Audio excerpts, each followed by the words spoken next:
Okay, brother, I hear you. I'm going to tell you something that a lot of people are not going to say because they think one thing mimics the other.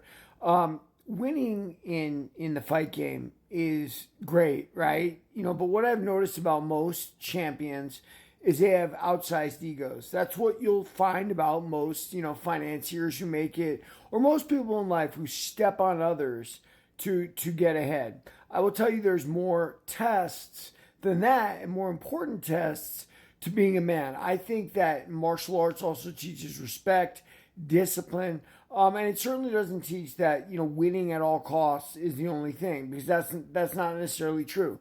So you may have lost a wrestling match. It doesn't mean that when the time comes in life to make a good decision, you won't make that. Listen, I know I lived a bad life. I lived a criminal life. I'll tell you this: I've never cooperated with the government on a case, and I had plenty of opportunity to do so. The reason I didn't was because the things they were asking me to do were as bad as the things they were accusing me of. So I just didn't feel that they deserved that cooperation, and I held true like a man. And both times they threw the book at me, and that's life. Those are moments you stand up for. Have I quit in fights? You bet I've quit in fights. And that's what fights are for. That's what martial arts are for. It's called practice. Our jiu-jitsu school had Carlson Gracie Jr. in recently. Obviously, we're a Carlson Gracie school. And what Carlson Gracie Jr. said, and our professor said at the same time, is competing is very important in jiu-jitsu. I want you to compete at least once at each belt.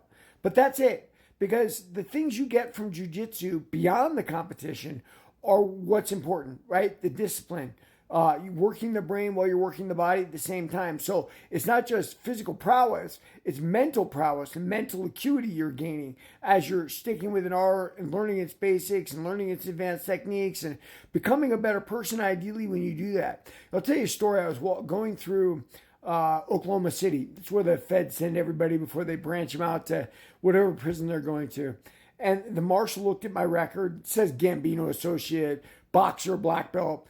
And the marshal said, "Can I ask you what you're a black belt?" And I said, "Well, if you want to get specific, I'm a black belt in Tong Soo Do."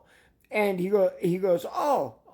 And I go, "Why do you ask?" He goes, "Well, you criminals don't usually have the discipline to stick with something and see it through. You're all immediate gratification. I want this now," and so you take it. And I thought it was a fascinating view of what he said. And I retorted to them, I go, "Guys, with MMA now, you're going to see a lot more of us coming through." And they all agreed right away. Yeah, absolutely. And, we said our goodbyes. And that was that. But, it's an interesting perspective on life, on martial arts, and what it really means. Don't worry about losing a match, youngster. I've lost plenty of them, and I've quit in some of them, right? But I don't quit at the right times. When it comes to defending what you believe in, that's when it matters. Everybody read my book, Warrior of the Light.